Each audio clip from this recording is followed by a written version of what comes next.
राजस्थान के राजनीतिक संकट का सियासी समापन शुक्रवार को भी नहीं हो सका। राजस्थान हाईकोर्ट ने राजस्थान विधानसभा के स्पीकर सीपी जोशी के उस नोटिस पे स्टे लगा दिया जिसमें सीपी जोशी ने सचिन पायलट और उनके समर्थक विधायकों से जवाब तलब किया था। राजस्थान हाईकोर्ट ने हालांकि ये कहा कि सचिन पायलट और उनके समर्थक जो विधायक हैं उनकी सदस्यता रहे या जाए इसके ऊपर फैसला स्पीकर को करना है, लेकिन जो स्टे लगाया उससे फौरी तौर पर सचिन पायलट और उनके समर्थित विधायकों को एक रिलीफ मिल गया।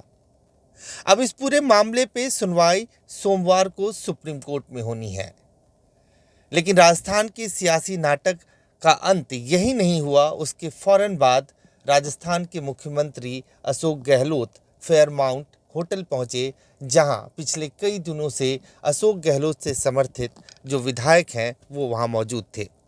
अशोक गहलोत ने पहले विधायक दल की बैठक की और उसके बाद बाहर आकर मीडिया को संबोधित किया। अशोक गहलोत ने इशारों में राज्यपाल के ऊपर भी आरोप लगाया कि राज्यपाल राजनीतिक दबाव में आकर इस बात का फैसला नहीं ले पा रहे हैं। कैबिनेट के फैसले के बाद में हमने माननीय राज्यपाल महोदय को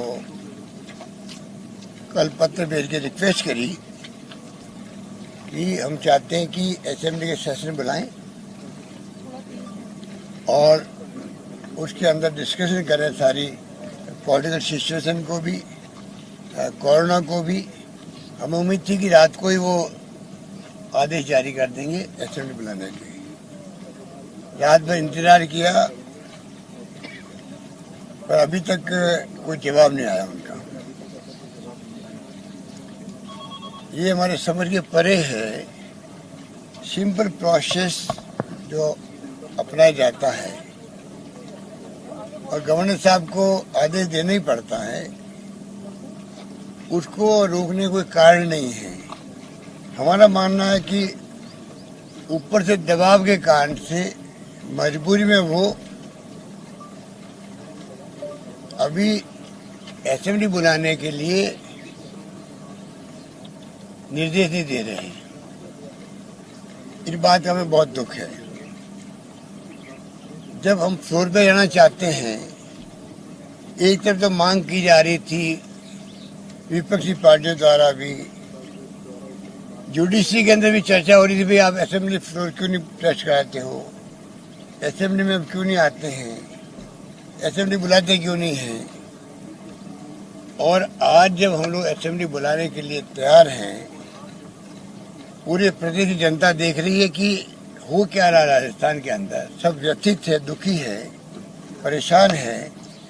दुख इस बात का है कि आज जो फैसला नहीं किया कल रात तक, अभी गवर्नर साहब से टेलीफोन पे बातचीत भी हुई। मैंने फिर रिक्वेस्ट किया है, कृपा करके आपका संवैधानिक पद है जिसका अपना एक बहुत बड़ी गरिमा होती है, उसके आधार पर आप अविलंब फैसला करें, वरना सब हमारे विधायक गण आकर के आपने रिक्वेस्ट करें, एक साथ सामूहिक रिक्वेस्ट करेंगे हम लोग कि कृपा करके आप इमीडिएटली अपना फैसला दें और असेंबली हम लोग मंडे शुरू करना चाहते हैं।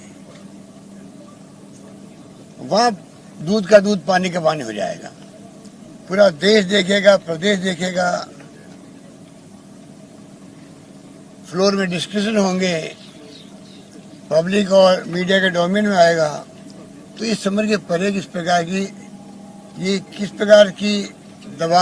प्रकार का दबाव उनके ऊपर पड़ रहा है, वो चाहते हुए भी या नहीं चाहते हुए भी वो जाने। पर किन कारण से ये रोका गया हमारे समझ के परे है। हमारे पास संपूर्ण बहुमत है। जब मैं बार बार कह रहा हूँ हमारे पास स्पष्ट बहुमत है, हमें कोई दिक्कत नहीं है, चिंता हमें होनी चाहिए, सरकार हम चला रहे हैं, उसके बावजूद भी परेशान वो हो रहे हैं। हमारे कुछ साथी जिनको बंधक बना रखा है हरियाणा के अंदर, वो पूरे बीजेपी के देख रेख में ही बंधक बनाए हुए हैं। इसके बाद कांग्रेस की तरफ से वरिष्ठ वकील कपिल सिब्बल ने एक प्रेस कॉन्फ्रेंस किया और उन्होंने सीधे तौर पर राजस्थान हाई कोर्ट के उस फैसले को लेकर चिंता जताई जिसमें राजस्थान हाई कोर्ट ने स्पीकर के नोटिस पे स्टे लगा दिया। राजस्थान में कैबिनेट की बैठक हुई, उसमें यह फैसला लिया गया कि राजस्थान का सत्र सेशन सोमवार को बुलाना चाहे। तो एक चिट्ठी लिखी गई सरकार की ओर से राज्यपाल को कि आप सत्र की नोटिफिकेशन निकालिए और सोमवार को सत्र की शुरुआत कीजिए। कोई इस पे निर्णय नहीं हुआ। हमारे विधायक वहां राजभवन में बैठे हुए हैं और गवर्नर साहब से कोई ऐसा फैसला अब तक नहीं आया। बड़े अचंभे की बात है कि इस कैबिनेट सिस्टम में जब भी सरकार आग्रह करे कि सेशन की शुरुआत होनी चाहिए तो उसमें गवर्नर साहब को कोई देरी नहीं करनी चाहिए। ये संविधान की बात है, संविधान की मर्यादा की बात है। इसमें सुप्रीम कोर्ट के निर्णय भी हैं जिसमें ये साफ कहा गया है कि गवर्नर इस बात में देरी नहीं कर सकता जब जब भी सत्र की मांग हो। ये गवर्नर साहब का कर्तव्य है।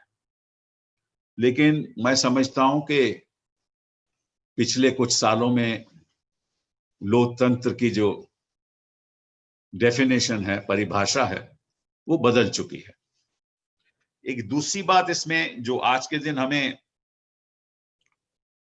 कहना पड़ता है, हम कभी नहीं कहते, लेकिन ऐसा भी लगता है कि जो सुप्रीम कोर्ट फैसले करती है, हाई कोर्ट्स भी उसको किनारे रख देती है। अभी केओटो होलोन का फैसला है, 5 जजेस सुप्रीम कोर्ट का फैसला है, जिसमें यह साफ तौर पे कहा गया है कि जब तक स्पीकर साहब किसी भी डिस्क्वालिफिकेशन पिटीशन का फैसला नहीं करते तब तक कोई भी कोर्ट उसमें दखल अंदाजी नहीं ले सकती। कोई भी कोर्ट इस पे ऑर्डर नहीं कर सकती। क्यों नहीं ऑर्डर कर सकती? कि जो प्रोसीडिंग्स हैं, जब तक स्पीकर साहब डिस्क्वालिफिकेशन पिटीशन का फैसला नहीं करते, those proceedings are proceedings within the house. मतलब कि वो कार्रवाई वो असेंबली की कार्रवाई मानी जाएगी, वो असेंबली के बाहर की कार्रवाई नहीं मानी जाएगी। और क्योंकि असेंबली की कार्रवाई मानी जाएगी, इसका मतलब यह है कि कोई इसमें कोर्ट दखल अंदाज नहीं कर सकता। ये 5 जजेस सुप्रीम कोर्ट ने कह दिया। अब हाई कोर्ट में बैठकर किसी जज को यह कह देना कि स्पीकर साहब आप कार्रवाई नहीं करोगे, तो ये लोकतंत्र की एक नई परिभाषा है कि जो भी सुप्रीम कोर्ट कहे, जितने भी जज कहें, हमें कुछ लेना देना नहीं है, हम खुद अपने फैसले करेंगे, प्रेसिडेंट का कोई मतलब नहीं। तो फिर हम वकील वहां काहे को बहस करें? अभी अगर कोर्ट ने सुप्रीम कोर्ट की जजमेंट का फैसला नहीं मानना तो काहे को वकील बहस करें? और मुझे खेद से कहना पड़ता है कि वकील लोग भी आजकल निराश हो चुके हैं। और कहीं ऐसा वो दिन तो नहीं आ जाए कि वकील लोगों को अपनी रोब्स उतारनी पड़े और कहना पड़े कि क्या फायदा, जो कानून के रक्षक हैं, अगर वो अपनी ही जजमेंट का पालन नहीं करेंगे तो हमें वकालत करने का क्या फायदा है? साथ ही अब इस पूरे मामले में सबकी नज़र सुप्रीम कोर्ट में सोमवार को होने वाली सुनवाई पर टिकी हुई है और सुप्रीम कोर्ट के निर्णय या निर्देश के बाद ही राजस्थान हाई कोर्ट कोई फैसले या किसी नतीजे पे पहुंचेगा।